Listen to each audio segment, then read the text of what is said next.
Atlético contra a Chapecoense teve a sua melhor atuação na temporada. Isso não é um dado, uma estatística, isso é minha opinião. Pela primeira vez no Campeonato Brasileiro eu vi realmente o Furacão tendo um nível de atuação altíssimo, além do bom resultado. Isso partiu das alterações do técnico Odair Hellmann, que botou pra frente um time que no primeiro tempo teve algumas dificuldades, e acho que a gente precisa começar a falar sobre o impacto das mudanças do treinador para depois entender o nível de futebol que o Atlético apresentou. Beleza? Então, é importante a gente entender que o Atlético entra em campo com esse time. Arthur Dias, Aguirre, Esquivel, Mendonça, Benavides nas alas, Luiz Gustavo, Portilla, Dudu, Julimar e Viveiros. E aí a gente pegou uma Chapecoense no primeiro tempo ainda muito dedicada na marcação. A gente pegou uma Chapecoense disputando muito, competindo muito, se posicionando muito bem no campo defensivo, e o Atlético com aquela velha dificuldade de enfrentar retrancas. Todo mundo tem essa dificuldade, mas o Atlético, como o nosso time, a gente fica um pouquinho mais traumatizado. E aí, pro segundo tempo, o Odair resolveu ter coragem. O Odair resolveu mexer de uma maneira que não teria dúvida qual seria a proposta do Atlético, a não ser ganhar o jogo. E o que ele acabou fazendo? Primeiro de tudo, mudou o esquema tático. A gente passa a jogar com uma linha de 4, e aí você tem o Arthur indo pro lado esquerdo para trabalhar melhor essa bola com o Esquivel. Você tem o Dudu como camisa 10, aí você tem dois pontas, Luiz Gustavo e Portilla. Luiz Gustavo veio para esse lado, sai o Portilla, sai o Julimar, entra Zapelli e entra Bruninho.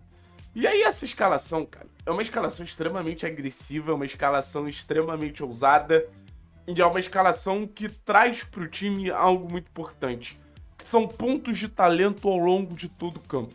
Lembra que eu falei que os pontos de talento do Atlético estavam se concentrando muito pelo lado esquerdo? Por exemplo, por que o Bruninho foi tão importante no jogo? Porque o Atlético podia pegar essa bola, circular e mandar lá pela direita, que você teria o Bruninho com capacidade de gerar situações pelo aquele lado, sabe? E aí, não foi o Benavides, né? Só trocando aqui, foi o Gilberto que fez um bom jogo. É mania de botar o Benavides. Então você tinha Bruninho e Gilberto, inclusive, fazendo uma boa dupla por aqui. O Gilberto, em muitos momentos, dando presença ofensiva, foi bem seguro por esse lado. E você tinha o Bruninho mais agressivo, buscando um contra um, buscando essa alternativa de drible e finalização. O Bruninho era para ter saído com gol. Teve bons lances ali de conexão e tudo mais, mas os lances que mais chamaram a atenção do Bruninho, claramente, foram os lances que ele obrigou o Rafael Santos a fazer duas grandes defesas. Então, pelo lado esquerdo, o Atlético tinha o Zapelli, o Atlético tinha o Dudu, o Atlético tinha o Lucas Esquivel, sabe? O próprio Mendonça, que querendo ou não é uma referência, o Arthur, que é um grande construtor. E do lado direito tinha o Luiz, que traz muita qualidade também, tinha o Gilberto com essa presença ofensiva, tinha o Bruninho. Então o Atlético tinha pontos de talento, pontos de conexão, pontos de futebol durante todo o campo, e isso é muito importante para você não ser um time previsível. E acho que em alguns momentos no primeiro tempo a gente acabou sendo previsível porque circulava a bola lento, não conseguia escapar da dificuldade que a Chapecoense trazia para o nosso jogo. Agora vamos ver alguns lances para a gente entender exatamente como essa circulação de bola, como essa agressividade do Atlético acabou se dando. Beleza? Então vamos começar pelo primeiro lance de perigo do segundo tempo. O lance começa com o Arthur, e olha onde o Arthur tá, cara. O Arthur tá quase como um articulador aqui. É um jogador que jogando a intermediária do adversário sendo zagueiro. O Arthur consegue abrir a bola pro Esquivel, o Esquivel sempre participando dessa produção ofensiva do Atlético, e aí fica muito claro como o Esquivel tava jogando como um lateral, né? E aqui o movimento do Mendonça nas costas desse jogador que marca o Esquivel é muito importante, porque lembra que eu falei que o Atlético durante alguma parte do campeonato tinha um time muito estático? Esse movimento é exatamente o movimento que não permite a gente ter um time estático. Então o Esquivel encontra o Mendonça cruza bem, e aí quantos jogadores chegando para finalizar, que também é um detalhe importante. Vou até sair daqui para a gente ver melhor. Tem, querendo ou não, o Viveiros na área segurando o jogador, tem o Dudu chegando para bater, e tem dois chegando aqui. Tanto o Luiz Gustavo quanto o Bruninho. Então a gente tá falando de 4 jogadores chegando para finalizar uma jogada muito bem trabalhada. Então, trabalhar bem uma jogada também é ter muita gente nessa zona de finalização. E você percebe que o Luiz dá até uma remediada. O Bruninho chega batendo bem, o Luiz dá até uma remediada. O Luiz eu acho que faria o gol. Eu sendo bem sincero com vocês, uma jogada muito bem trabalhada. Rafael Santos acaba fazendo uma belíssima defesa. Essa aqui novamente. Vamos começar do detalhe aqui. Ó, o Esquivel novamente alto. Tenta encontrar o Mendonça por aqui, e aí tem a troca de posições como um detalhe interessante, né?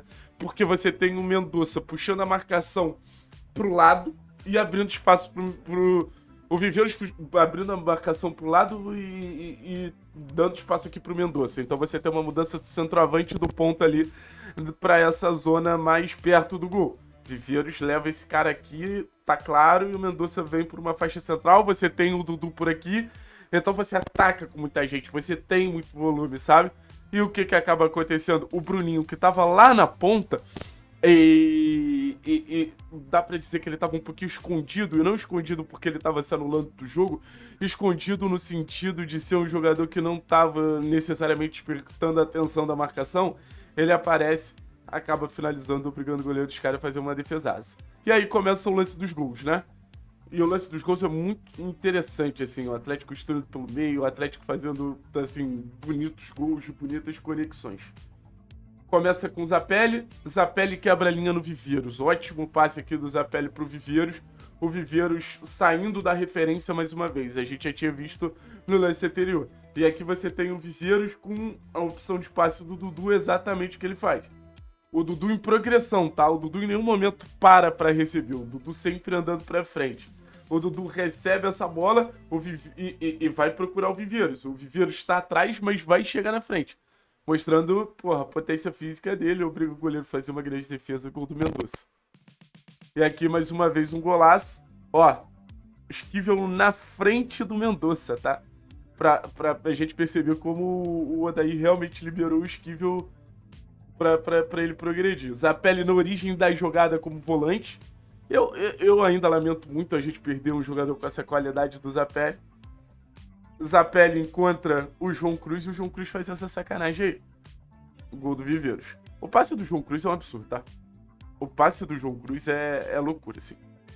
Acho que a gente se pá a assistência mais bonita da temporada. Porque ele dá uma puxadinha pra trás pra ele ter tempo, espaço pra encontrar o passe em profundidade por Viveiros. E aí, a gente tava falando de um Viveiros saindo da referência, um Viveiros mais centroavante do que nunca. Então, assim, acho que foi o melhor momento de futebol que o Atlético teve ao longo da temporada. Acho que foi o momento que o Atlético conseguiu ser o time mais agressivo, conseguiu ser o time mais dono da partida, não só no Campeonato Brasileiro. E dá um recado para a sequência da temporada. O Atlético não precisa ser um time retraído, o Atlético não precisa ser um time do Viveiros Ball, o Atlético é muito mais do que isso, o Atlético tem tudo para ser muito mais do que isso, então fica aquela expectativa para ao longo do campeonato a gente ver mais momentos de um Atlético pontuando com regularidade, o que é mais importante, é óbvio, mas o Atlético praticando um bom futebol. E para praticar um bom futebol, cara, assim, a receita é muito óbvia, né? A receita é muito óbvia. O Atlético precisa ter os melhores jogadores dentro de campo.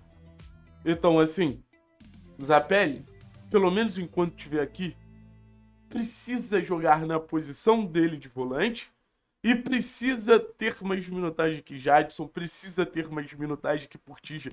Pode naturalmente entregar mais ao lado do Dudu, ao lado do Luiz, ao lado do Esquivel, ao lado do Mendonça, ao lado do Viveiros. O João precisa jogar mais. Traz um teor mais criativo pro meio campo. O Dudu em muitos momentos se sente sozinho. Oferece essa companhia pro Dudu. O Dudu é um jogador muito ativo, ele se movimenta muito, ele precisa de gente pra trocar com ele. O Bruninho nem se fala, bota o Bruninho na posição certa, como ponta. É ali que ele tem mais drible, é ali que ele consegue sair do lado e vir pra dentro pra entrar nessa condição de finalizar.